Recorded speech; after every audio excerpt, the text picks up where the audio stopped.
Breaking news, ang sabi po dito, Malacanang push back against criticisms on reported plan to shut down the Independent Commission for Infrastructure or ICI, saying the investigation into the alleged multi-billion peso flood control corruption scandal will continue even after the body wraps up its work. Yan mga kaibigan. Kasi guys, no, ito pong mga detractors no, ng ating Pangulo, ng Marcos administration, ay kanila pong kini-question ito. Sinasabi na bakit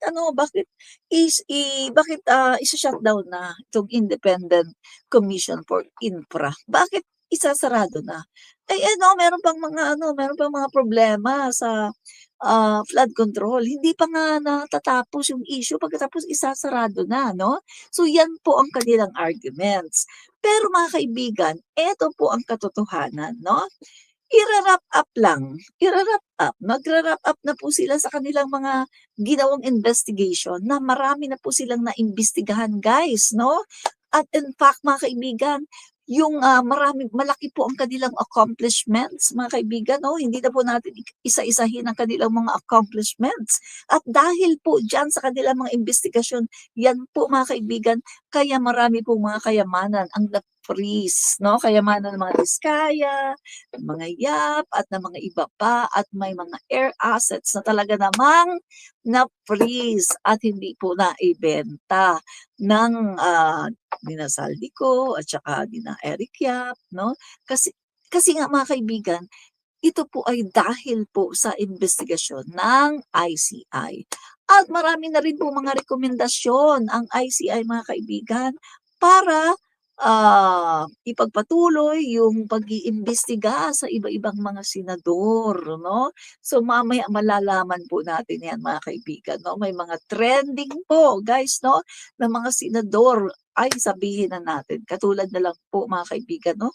Kaya Senator Joel Villanueva. Mga kaibigan, resulta din po yan ng investigation ng ICI, mga kaibigan. Alam nyo ba? Ito pong case, no, ni Senator Joel Villanueva ay talaga namang nag-level up na po. Ngayon ay nasa ombudsman na po at ito po ay talagang iniimbestigahan na. So hindi lang po yung dati niyang case, no, na na-twist or nabaliktad, kundi kasama na rin po diyan, mga kaibigan, yung patungkol sa issue, no, ng flood control anomalies, no? Sama-sama na yan, guys, no? So, eto nga, mga kaibigan, huwag po tayo maniniwala sa mga sabi-sabihin itong mga DDS na to na itinitigil na ang pag-iimbestiga dahil kahit nagra-wrap up na itong ICI ay patuloy pa rin po ang investigasyon ng Department of Justice at ng ombudsman. O, di ba, mga kaibigan? Kasi guys, no, lalo na ito ngayon, no, talagang papunta na tayo sa mas exciting part na kung saan makikita natin talagang mga big fish na talaga ang mga talagang na i-implicate dito at mga big fish na talaga, mga kaibigan, no, yung maaaresto. So, abangan po niyo yan, mga kaibigan, dahil maggaganap po yan. Dahil dito po sa Marcos administration, wala pong pinipili. Wala pong kaikaibigan. Wala pong kamag-anak. Lahat po, kapag ikaw ay nagkasala, ikaw ay makakasuhan at later on, makukulong. Yan po ang katotohanan, no? So, hold on lang po tayo at patuloy po tayo magtiwala sa inisyatiba ng ating Pangulo na talagang yung kanyang tatlong aim, mga kaibigan, no? Palagi ko ngang binabanggit, yung tatlong aim ng ating Pangulo kung bakit siya nagdeklara, no? Ng talagang kailangang full investigation dito sa mga flood control anomalies. Guys, ang nais ng Pangulo natin, makasuhan, makulong yang mga magnanakaw na yan sa gobyerno na kung saan ginagamit nila yung pondo sa flood control, sa DPWH para magpayaman. at ang mga mamamayang Pilipino ay talaga namang apektado tuwing may baha, tuwing may bagyo, 'no? Pangalawa, mga kaibigan, gusto ng pangulo natin ay mabawi ang mga assets. Kung hindi man mabawi ang pera dahil baka mamaya, oh, in-encash na 'yan or baka mamaya, ah, binili na 'yan ng kung ano-anong mga assets o baka mamaya i-distribute na 'yan sa mga kamag-anak para lang talagang, mawala na 'no, yung pera at hindi na talaga makuha ng gobyerno. Pero yung mga assets, siyempre nandiyan 'yan, hindi naman 'yan tatakbo, eh. So 'yan po mga kaibigan, importante na mabawi po yung mga assets kasama na siyempre yung mga air assets 'no, ng mga helicopter, ng mga jet, et cetera, 'no? So mga kaibigan, pati mga kondo, mga at iba pa 'no, marami pang iba. So yung pangatlo guys 'no, na gusto ng ating pangulo ay talagang, hindi siya kuntento sa, ah, makulong yung mga magnanakaw, hindi siya kuntento sa mabawi ang assets, hindi siya kuntento dun. Ang gusto ng pangulo natin ay mabago pa ang sistema sa gobyerno. Para nang sa gano'n, mga kaibigan, wala nang makapagnakaw kapag nabago na ang sistema ng gobyerno. O 'di ba, so mga susunod nating generation, susunod na mga kabataan ay corruption free na ang Pilipinas at wala nang makakapangurap, 'di ba? So napakaganda po niyan mga kaibigan. So ang susunod po natin na topic mga kaibigan, the impeachment proceedings could be shortened if Vice President Sara Duterte does not submit her answer to the allegations in the two remaining complaints found sufficient in form and in substance by the House Committee on Justice. Yan. So, VP Sara's refusal to answer allegations may speed up impeachment proceedings. Sabi po yan ni Congressman Terry Ridon. Yan. Sorry guys gumagana na naman yung aking Visayan accent. Terry, Terry Ridon 'no, sorry po, 'yan.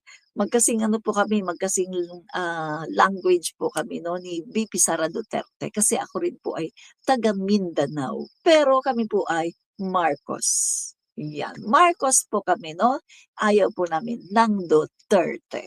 Kaya hindi po totoo na ang Mindanao ay puro lang Duterte, marami po diyan ay Marcos, 'di ba? Kasama na po kami.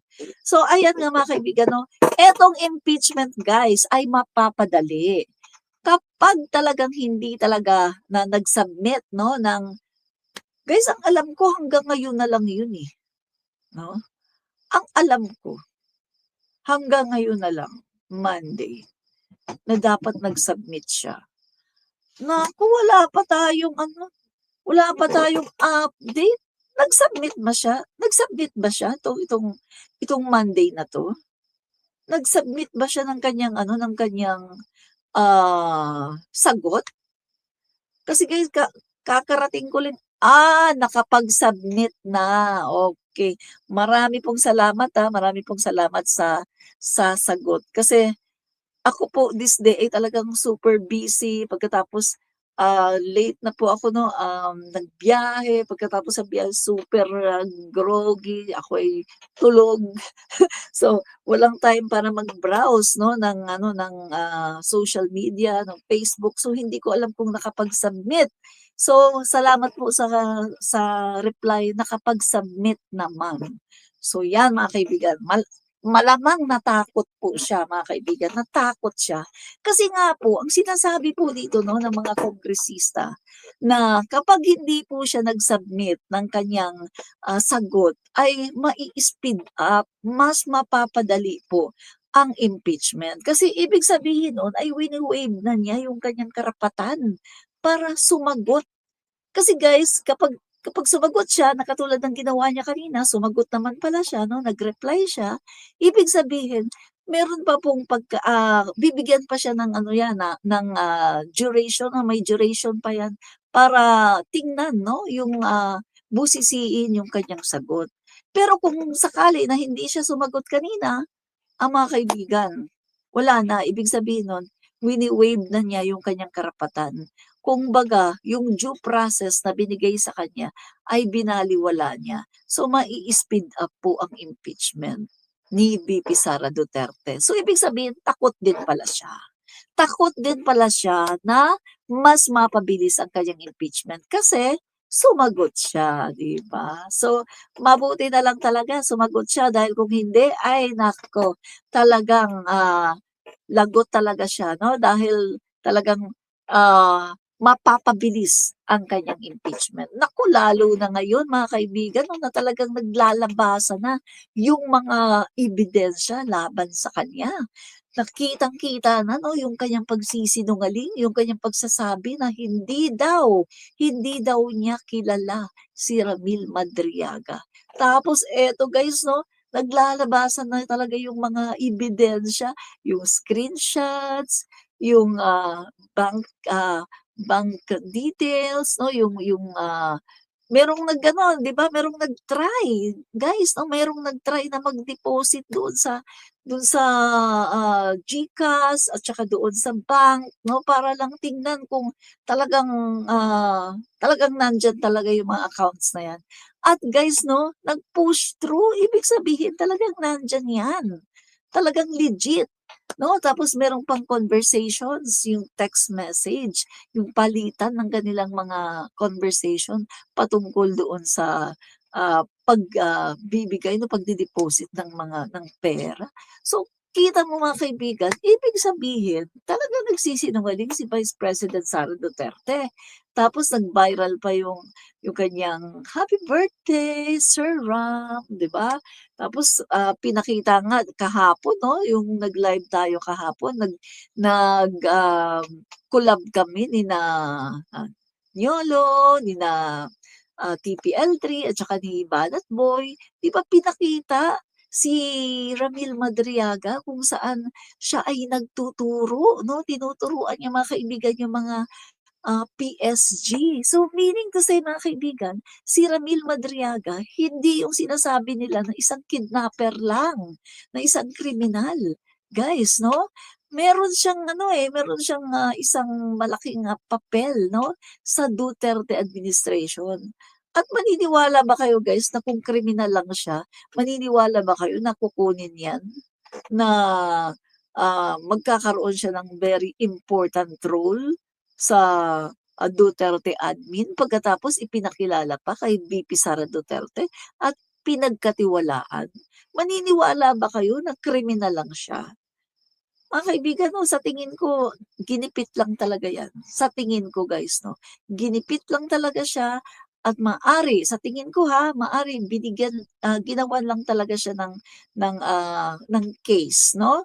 Pero guys 'no, sabing gano'n 'no, sa pagkakaalam ko talagang, may kaso na daw ito, si Ramil Madriaga, hindi natin alam kung anong nangyari 'no, mahabang usapan 'yan. Pero dito tayo mga kaibigan 'no, sa ating topic ngayon na eto nga guys 'no, mabuti na lang at si VP Sara Duterte ay nagpasa ng kanyang reply. Naku naman, 16 ba naman ang kanyang, lawyers. Sa galing ng kanyang mga lawyers mga kaibigan, mga dekalidad, mga dekalibre. Biruin mo Salazar, Narvasa, Fortune at yung iba pa, mga dekalibre mga kaibigan, ang mamahal niyan pagkatapos hindi magpapasa.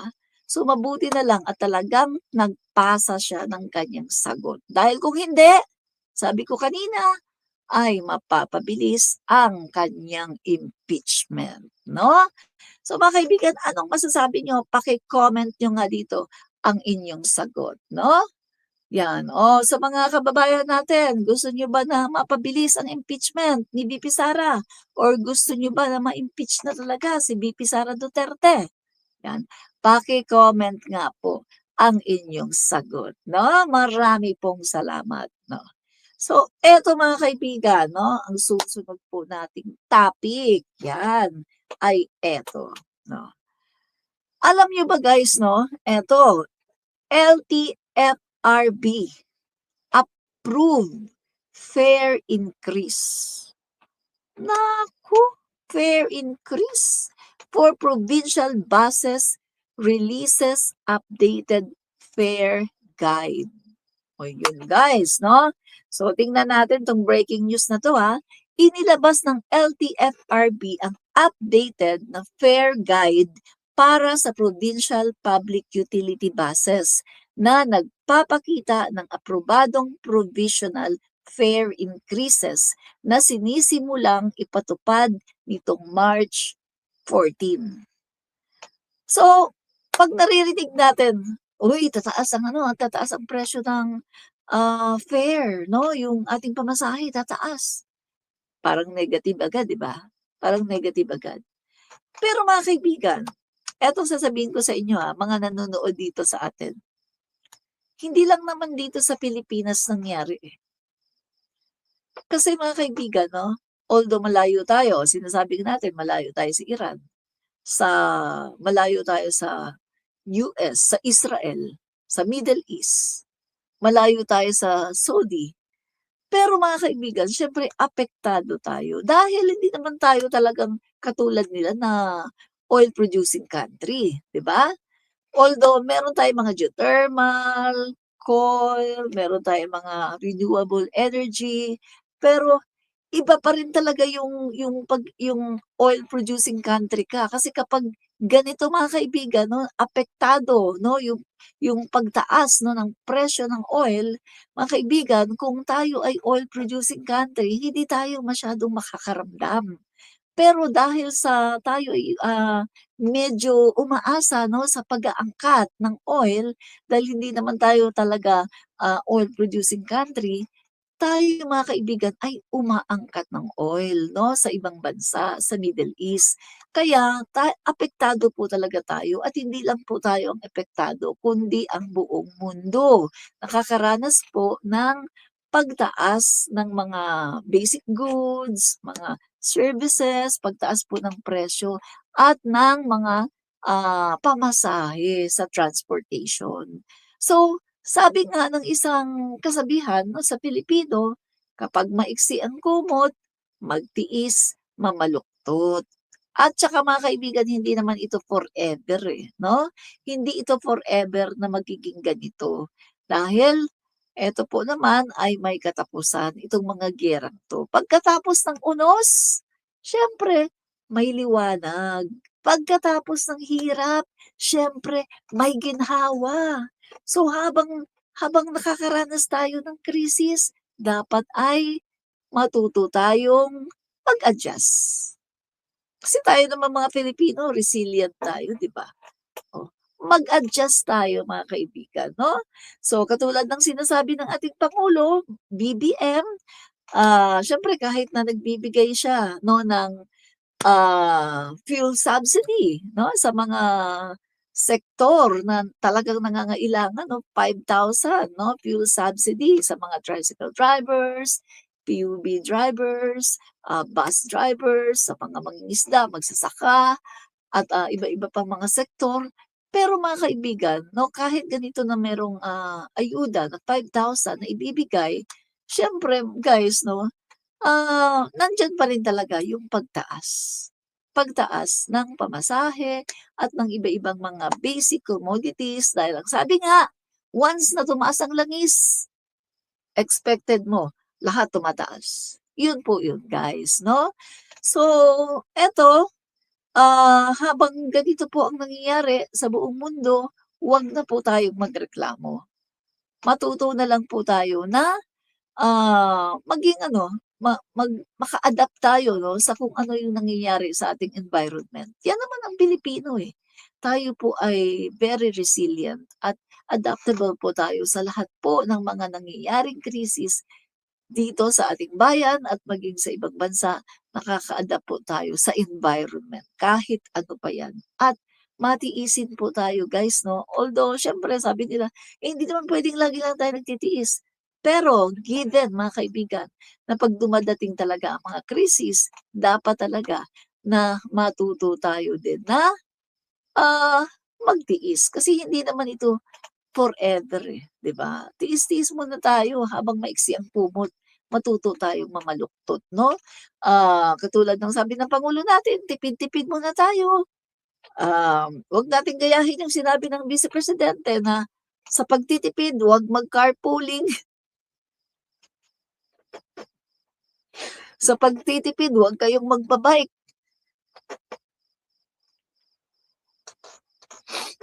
Sorry guys, nagtitipid 'no, nagtitipid nga, kaya nga nagka-carpool, 'di ba? Kasi yung pagka-carpool mga kaibigan 'no, ibig sabihin niyan, halimbawa 5 kayong magkakaibigan, nasanay kayo na 'pag umaalis iisa lang naman pinupuntahan niyo pero tig-iisa kayo ng kotse, o tig-iisa ng kotse, o isa lang naman yung pinupuntahan, isa lang naman yung way.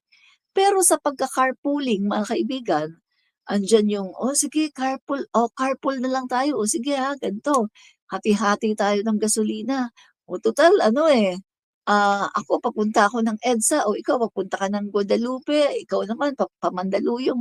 Parang iisa lang naman yung way natin. O sige mag-carpool na lang tayo." Para sa isang sasakyan, 5 ang nakasakay, hindi yung isa-isa lang 'no? So, iyan po ay isang way ng pagtitipid ng langis, 'di ba? So, wag po kayo maniniwala dun sa Vice Presidente, na nagsabi, na magtipid tayo, wag magka-carpooling.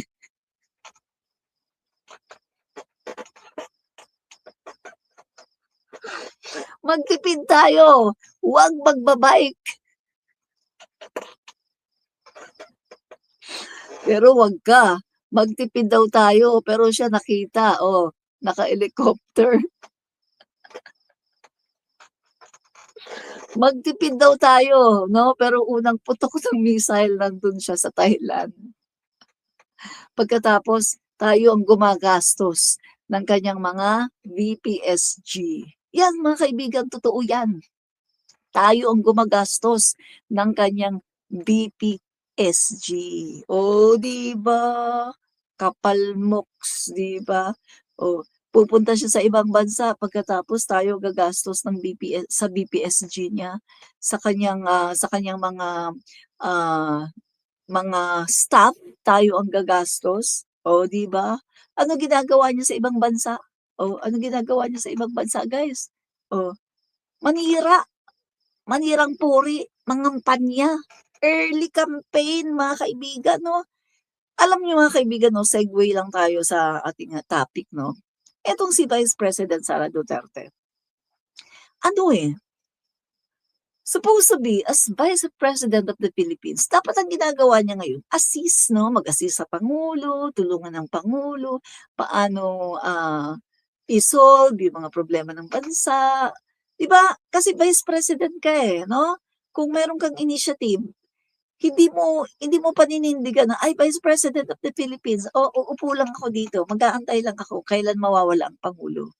Bilang isang Vice President of the Philippines, kung may initiative ka, ay tutulong ka sa gobyerno, tutulong ka sa ating pangulo.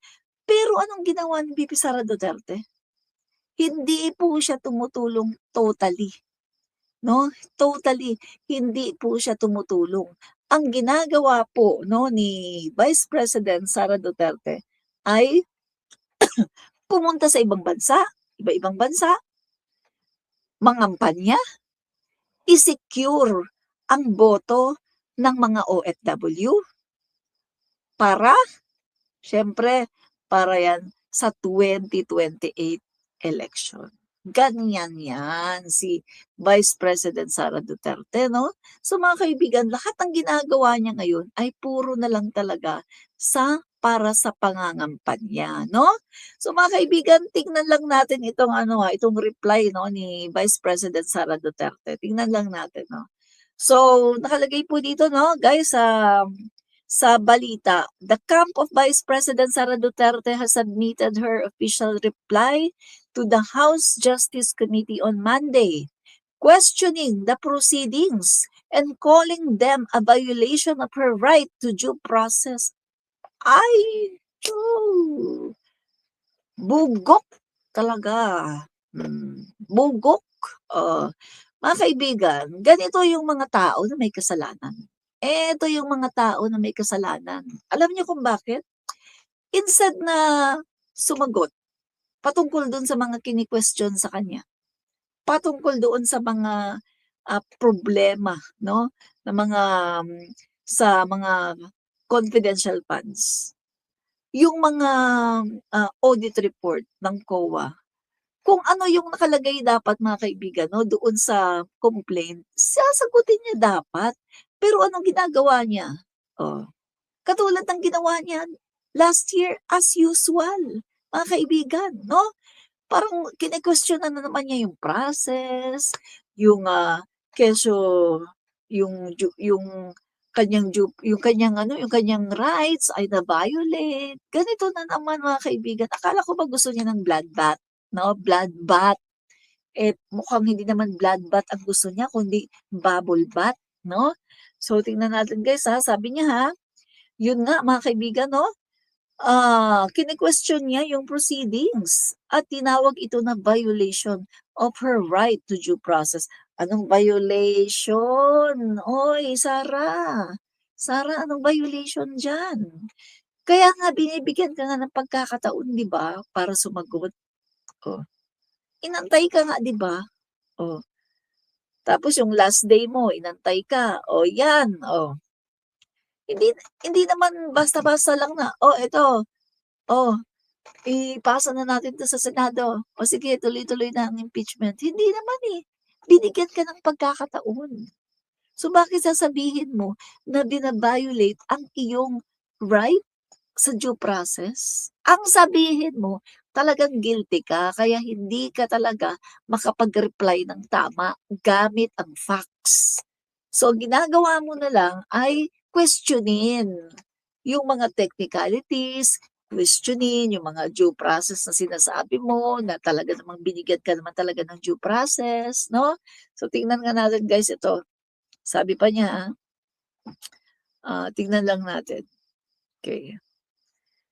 In the matter of the impeachment of Sara Zimmerman Duterte as the Vice President of the Republic of the Philippines, 'yan. So, consolidated verified answer ad cotilam. Respondent by counsel, without waiving any jurisdictional and/or any objections. She has to these proceedings and her right to exhaust legal remedies. Respectfully states. Number one, no different from the 2025 articles of impeachment filed against respondent before the Senate and declared void by an issue by the Supreme Court in the Duterte versus House of Representatives. These impeachment complaints must be dismissed. May gulay, Sara Duterte, ng babaw naman. Ang babaw naman ang number one reply mo. Oo, totoo, dinismiss nga. Dinismiss nga yan. Sinabi ng Korte Suprema na unconstitutional, pero hindi yung content ng impeachment. Ang kinwestiyon lang dito na sinabi na unconstitutional ay yung 1-year rule ban na lumabag daw sa 1-year rule ban na tinatawag na nag-overlap na siya 'no, yung mga impeachment. So, hindi na daw pwede dahil, dapat isa lang daw ang impeachment sa isang taon. Yun lang. Pero sasabihin mo na, "Ay, wala na yan, dapat i-dismiss na yan kasi the same impeachment, eh, diniklara na yan ng Korte Suprema na ano, ah, na unconstitutional." May gulay. Kahit naman the same article, kunwari 'no, na talagang the same article, eh, eto hindi naman sinabi ng Korte Suprema na, ikaw ay absolved, 'di ba? Hindi ka naman inaabsuwelto ng Korte Suprema. Ay naku, grabe talaga itong si Sara 'no. So, alam niyo itong si VP Sara Duterte, mga guys 'no, takot lang talaga siya. Ayaw niya talaga na mag-start ang trial dahil alam niya na hindi niya talaga kaya na ipagtanggol ang kanyang sarili dahil alam na niya na siya ay talagang guilty kasi gabundok talaga ang ebidensya. At natatakot siya mga kaibigan dahil alam niya na kapag lumabas ang lahat ng mga ebidensya, lumabas ang lahat ng mga katotohanan, guys, no, finish na siya. Finish na. At wala ng tao na boboto sa kanya. Kundi yun na lang yung kanyang mga kulto na mga follower na kahit nakita na kung gaano kasama ng kanyang ginawa, ay andun pa rin, nagho-hold on pa rin sila sa pagsamba kay Vice President Sara Duterte at sa kanilang tatay na karton, 'di ba? So, sabi pa niya guys, oh, wala daw pinagkaiba sa 2025 articles of impeachment. Ay wala talagang pagkakaiba yun. Meron lang nadagdag. Kasi hindi mo naman sinagot, eh. Oo, 'di ba? Katulad na lang nung pagti-threat mo sa pangulo, sinagot mo ba? 'Di ba hindi? Mag-e-expect ka na ano, na walang pagkakaiba, eh, wala talagang pagkakaiba yun, 'no? Pero may nadagdag, yung affidavit ni Ramil Madriaga na kinatatakutan mo. Ginagawa mo ngayon ang lahat ng paraan para makaiwas ka dito kay Ramil Madriaga. Kaya nga, oh, may mga balita 'di ba na, oh, inalok ng 500 million to 1 billion si Ramil Madriaga pagkatapos nung hindi kinaya sa santong dasalan o gustong daanin sa santong paspasan. Oh, mabuti na lang hindi natuloy dahil, oh, naka nakasigaw kaagad si Ramil Madriaga at nakahingi agad ng tulong doon sa mga jail guard, 'di ba? So, eto ha, mga kaibigan, si Sara Duterte, ang ginagawa niya dito puro ano, eh, puro, iwas, puro pag-iwas 'no, sa lahat ng mga tanong, pag-iwas para sumagot, tapos kwestiyonin lang yung mga technicalities, questionin lang yung mga due process, yung kanyang rights ay hindi daw siya binigyan ng rights, to due process at kung ano-ano pa 'no. So ganito lang ang alam ni Sara Duterte. Hindi po siya marunong kung paano ipagtanggol ang kanyang sarili bagamat siya ay isang lawyer. Kuno, 'no, 'di ba? 16 ang ganyang lawyers, mga di kalibre. Pero eto nakikita na natin 'no, sa kanyang sagot. Dito pa lang sa sagot niya kitang-kita na natin, eh, na ayaw po niya ng trial. At eto gusto na naman niya mga kaibigan na ipa-archive, ipa-dismiss ang kanyang impeachment 'no. So sabi pa dito, guys, the impeachment complaints recycle the same accusations against the Vice President as those contained in the nulled fourth impeachment. Naku naman, anong recycle? Eh, hindi nga natuloy yung trial, eh, anong ire-recycle mo dun? Oo, marami diyan, the same issue. Kasi hindi mo naman nasagot, eh, 'di ba? At ang sabi ng Korte Suprema, hindi ka inabsuelto.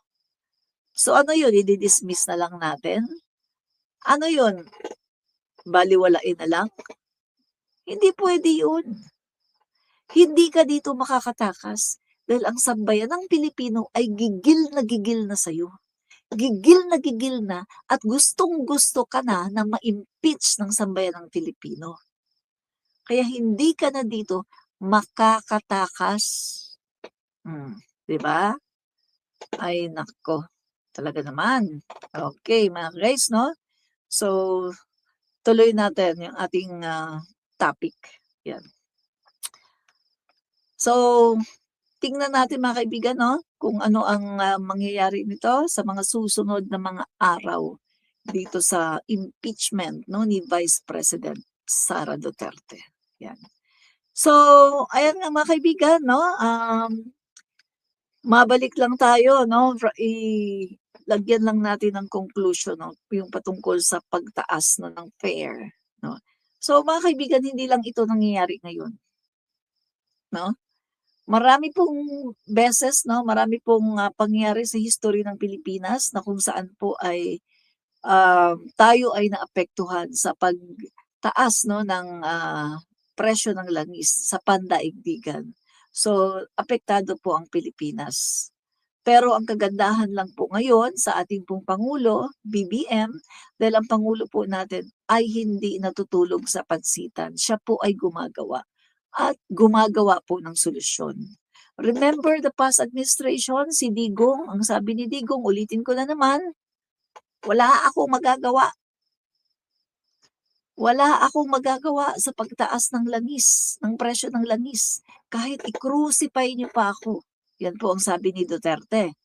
Pero nakita natin ngayon sa panahon ni PBBM, mga guys, no, na may magagawa naman pala kung may political will. No? So, pasalamat po tayo sa ating Pangulong BBM dahil meron pong mga ayuda, no? 5,000 para po sa ating mga drivers, no? Sa ating mga PUB drivers, tricycle drivers, magsasaka, sa ating mga mangingisda, etc., etc., no?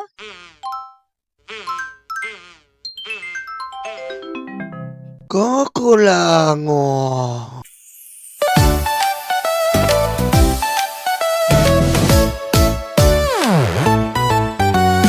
Tanggap, tanggap, luga, luga, DDS, DDS.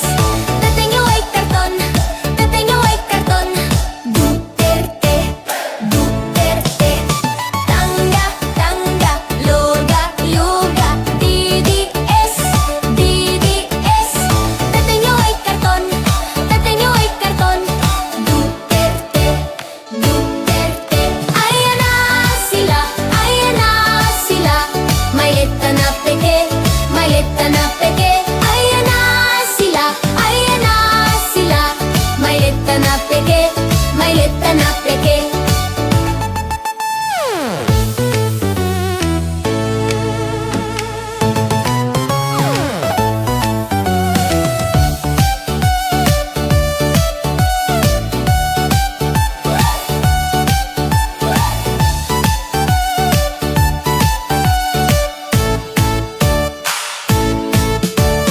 Tangga, tangga, luga, luga, DDS, DDS. Tatay nyo ay karton, tatay nyo ay karton. Duterte, Duterte. Tangga, tangga, luga, luga, DDS, DDS. Tatay nyo ay karton, tatay nyo ay karton. Duterte, Duterte. Ayan na sila, ayan na sila. Maleta na peke, maleta na peke. Ayan na sila, ayan na sila. Maleta na peke, maleta na peke.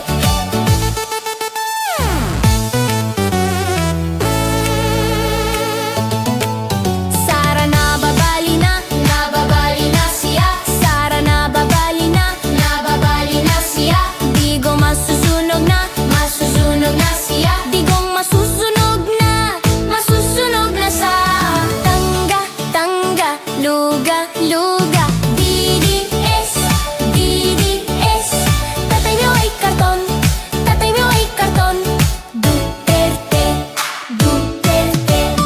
Puro fake news ang DDS. Puro fake news ang DDS. Mga troll farm, mga gate. Dupites, dupites. Puro fake news ang DDS. Puro fake